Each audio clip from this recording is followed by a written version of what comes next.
All right, one more tutorial for the road. This one I wasn't originally going to put in the course because it is quite complicated, but I figured why not? It might save us on a shot. So let's do this now. Essentially, we're going to have a look here at how we can manually edit some of the placements of our individual flowers here to create a more sort of custom result. Let's say this is your final animation you've done, but your creative director comes over and he wants to just delete a few of these plants. He wants to rotate the position of a few of these just to sort of manually refine things a bit. Now, obviously, this isn't fully procedural, but sometimes you do need to do a bit of manual editing at the end. So let's have a look at how we can do this. So at the moment, we've got our points here. These have our instance attributes on, and this is being rendered through Redshift proxies. You could come to any point here where we have our points, and we could just press S to select. Let's choose our point mode. You could grab any of these, press delete. You could grab any of these and press T for transform and just move them around. So this will work, except it's not very easy to see which flowers you're moving. And also you're not really able to rotate or scale these points because points themselves don't have any inherent alignment or size. Let's just delete this for now. But we could come back to our copy to points and we could use this original arrangement we set up to kind of edit things. Let's actually go back up to the top here.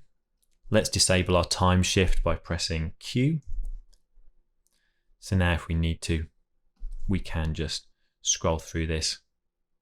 I'm going to set it back to where it was, I think frame 66. Now, of course, this doesn't include the offset that we have done where we've offset our frame number, and this is what's driving our final instances. But it does at least show us the general arrangement of our plants, and it's probably enough to actually edit this and see what we are going to try and change. So essentially we're going to edit this one, we're going to convert it back to points, and then we're going to feed that back into the rest of our Houdini setup. So let's come in here, zoom in a bit. Let's take this cluster here that's a bit bunched up. Let's press S. I'm going to select our primitive mode here. We are in pack and instance mode, so this is packed geometry here at this point. And that means we can just select primitives to select our individual instances. So maybe let's select this one, let's grab this one, let's grab this one, this one, this one. Just for the sake of it, let's grab a few others. Let's grab this one. Let's grab, I don't know, this one. Let's just press delete. So we're just using a blast here to blast out some specific primitives. You can click on the arrow, hold shift and select some more if you need to. Just press enter to add to that selection. So there we have removed a few of these so far. Let's also change some alignment of these. So maybe we press S to select again, and in primitive mode, just press T. This will put down an edit SOP. We're just going to manually edit a few sort of orientations of this now. So we could rotate this around, hit E to scale this up. R is rotate, T is translate. Let's just try that. Let's maybe take, I don't know, let's take this one up here. Let's just move them up a little bit, like so. Let's maybe take this one. Let's rotate it out. Press T, press E to scale it up. So there we go. In fact, just for argument's sake, just to make this really obvious, let's also take one more in the back here, one of these blue ones. I'm going to come back to my render camera, press T. I think I've actually got the old one selected there. Let's grab that again, press S. See if I can grab one back here, press T. Just move it all the way up here, just so it's really obvious what we're doing. You wouldn't want this for your shot, but at least it's going to be clear. So we've gone from our setup here to our preferred setup that our director wants. But we still have all our packed geometry. We need to go back to our points. We can use the add SOP. Let's connect that one up. Under points, we can choose delete geometry, but keep the points. And this is going to delete all our packed geometry, but just keep our point position. Now it's actually changed things a little bit. What it's doing is it's moving the point to the center or the centroid of our packed geometry. So you can see there's our packed geometry. Now our points are at the center of our packed geometry. So we've essentially moved from this to this. Now, not only is this potentially a problem, but if we were to copy the points, let's feed these new points with our geometry. Let's see the result. You can see chaos and disaster, everything has been lost. Well, this is where it gets a little bit complicated. So with instancing and packed geometry, Houdini actually stores all our transform attributes for our packed geometry on an intrinsic. If we come to our geometry spreadsheet, if we come to our primitive mode, and we come over to intrinsics, if we show all intrinsics, these are essentially lots of attributes that Houdini calculates sort of for us behind the scenes. We don't need to know about these, but Houdini does, and so it creates a lot of these attributes here. Now let's hide all of these for a second, and let's just view packed full transform, and let's also look at pivot. We're going to be using these two to essentially recover our information that we need to align all our points and all our instances. So packed full transform is a 16 float attribute, and it's also a matrix. So you might remember that from earlier. So the matrix here for each point is going to control our essential transform of our instance on our geometry for each point. We've also got a pivot for each individual point, and we're going to be using that as well. Okay, so we need to extract the data from our packed full transform. And as I say, this is where it gets a little bit tricky. And I've actually got a Houdini digital asset that I use, that I created, but we're just going to go through this and take out the bits that we need. So let's just allow editing of contents. Let's dive inside. Let's just grab these two bits, which is the important stuff. And let's now delete this. I'm going to put down, I'm going to paste that in there. And you can see the add SOP here actually just does exactly the same thing as what I was doing there, so we can delete that.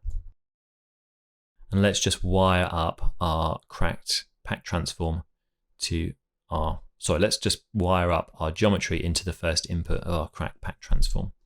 This is just an attribute wrangle. So you could even just come up here and just save as a preset. So what are we doing here? Let's first create a matrix like we've done before. So matrix, we're going to call it M4 this time.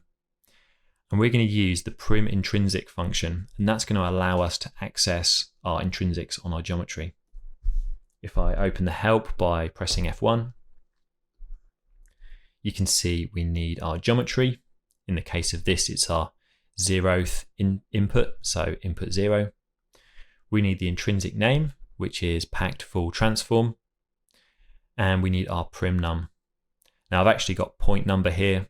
It doesn't really matter because when it comes to packed instance geometry, you have the same number of primitives, 3547, as you do points, 3547. So we can kind of use these interchangeably. Probably I should have put prim num here instead, but point number is going to be fine as well. So we've extracted our packed full transform, and we now have this as matrix M4. We want to now convert this to a matrix 3. So we're going to call matrix 3 with our M4 and assign that to a matrix 3 called M3. Now you might remember from the earlier part of the course that a matrix 3 is the same as a normal matrix, but it's got all the translation information stripped off. So this is just going to be our rotation and our scale. And then using this, we can put this into our quaternion function. I told you this was getting complicated. Let's look at this. And the first function here of our quaternion is to take a matrix 3 and create a quaternion. So essentially by feeding our matrix M3 of our alignment for all of our clones into a quaternion, we can generate our orient. So this is now going to be the attribute we need on our points to align our redshift proxies. Okay, so next we also need to grab our scale. So the scale is the same kind of as p-scale, but it's actually a vector attribute and it does x, y, and z together. So we're going to use scale, which is going to be an overall kind of scale for all of our clones here. Now scale is a vector, as I say, so strictly speaking, this would be like this. But Houdini does know that scale is a vector. It's a sort of reserved attribute in Houdini, so we don't need to have that. Now to find the scale, we're going to need to use the crack transform function. So let's just have a look at this.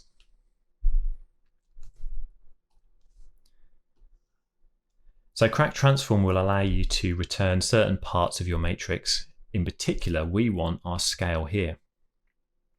So we're going to use this second function here.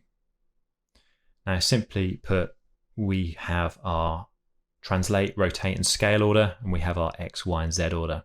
So the first two of these, we're just going to leave at 0 and 0. For our C, this is kind of the value we're returning, we want our scale. So we need this to be set to be equal to 2. So that's 2. Next, we want our vector pivot. Now I've actually put 0 here, but strictly speaking, it probably should be 0, 0, 0, because you just want the sort of origin. I'm going to leave it as 0. It's fine, to be honest, just to leave it as that. Houdini will convert that. And finally, we want our matrix. So we're just going to feed this our matrix M4. And this is going to return the scale of all of our instances. Now, finally, we also want to grab the pivot. So that's kind of the sort of pivot point that our points are being transformed around. So we're just going to say v at pivot equals prim intrinsic, again, to grab our intrinsic. And we're going to grab the pivot intrinsic from our geometry with our point number. And with all of that, you've now extracted your matrix information back to your points. Now I have got this note here, and we're going to come back to that in a moment because there is kind of one extra step.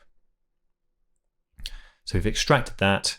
We have deleted our packed geometry but kept our points. Let's wire this one up, and let's now compare these two. So this is what we have before. Let's go back to our render cam. This is what we have now. So we've now retained all of our transformations of our original setup, but we now have the edited pieces sort of inserted in there. And we've got here our points. So we could actually come back up here and we could feed this into the next stage where we are remapping our distance and setting our frame attribute. So let's come down to the end. Let's make sure we're on the same frame. Let's kick off a render and just see how this compares. I've stored this as a snapshot. It's going to take a few seconds to load because this is obviously quite heavy geometry now. Let's just wait.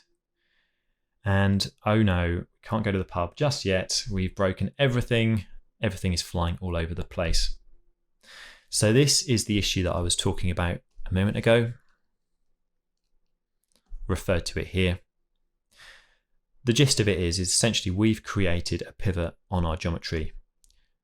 The reason for that is when we've moved our points, let me see if I can just get that to work. Not sure if my viewport's stuck here. Let me just, 1 second. I'm going to create a new viewport. If this ever happens to you and your geometry gets stuck, it's a bit of a pain. You just have to create a new viewer. Scene view. We're going to kill the old one. going to open up that. I'm going to come to render camera, turn off our lights, press D, set our background to be dark, and let's also hide other objects. It's a bit of a pain, but it does happen sometimes. So that's our original points. These are our new points. So it has moved because we've got the middle of our pack geometry now stored here as the point position, but we created this pivot here because this is going to essentially counter the change in this motion here, or it's going to counter the change in our movement of our points. So we have this stored, but by default, Redshift doesn't actually use the pivot attribute. So we need to come to our geometry that we're rendering. So this is this one here. We're going to come to our settings, our instancing, and we're going to disable this here, which says ignore pivot point attribute. So if we turn this off, normally it's on by default in Redshift, and you would probably leave it on. But in the case of this, we're going to turn this off. Now, if we come back to our render and we press render once again, give it a second just to load up. And that's looking better, but not quite perfect yet. If we compare the two, you can see that although it is in the same general location, all these plants, all the sort of randomness of the scales are now completely changed. So there is one last thing we need to remember to do. So we have moved our point positions from here to here, as I've said a number of times. Now, right after this, we've actually got a attribute adjust float, which is randomizing our distance attribute here. And that distance attribute, of course, controls our frame number, and it's causing all the sort of randomization. So essentially, this attribute adjust float is using our P position for the noise pattern. Now, because we've changed the position of our points here, we're getting a different random noise for our randomized distance here. So essentially, by changing this, we can't get the same result as we had before. But we could put down a rest position. We've done this before. Let's come up to the top here. Let's come to where we first set up our scattered points. This was our initial positions of all of the things. And let's put down a rest here. And rest is just going to take our position attribute and it's going to copy it to rest. So it's just storing our rest at a particular state, which is the state we want here. So if we come all the way down here now, for our randomize distance here on our attribute adjust float, let's change our location attribute. Instead of P, let's just change it to rest. Now we're using our original point position to control our noise.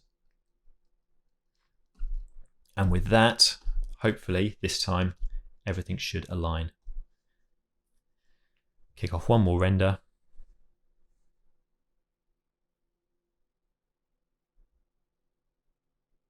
Give it a second or so to render a few frames. Let's just pause that, save it. And let's just compare the two. And you can see we've now got a match. So this is essentially allowing us to have the same overall layout that we've had before, but we have now got the ability to adjust these on a per instance basis. It is a little bit of a pain and it's a little bit of a setup, I appreciate, but once you do set this up, it is quite a nice setup because you've got everything being taken care of here. So you can freely now just go in here and let's just change our viewport for a second. Let's go back to 200 million so we can see more of these. You can go in and just edit these as you want. All this will ripple down through now and align itself. And we now have the ability to edit this. So hopefully that was helpful. It went on a little bit, but this can really help you in a situation where you need to really fine tune your result. So we are going to leave it at that. This is the last video. Thanks again for watching, and I'll see you next time.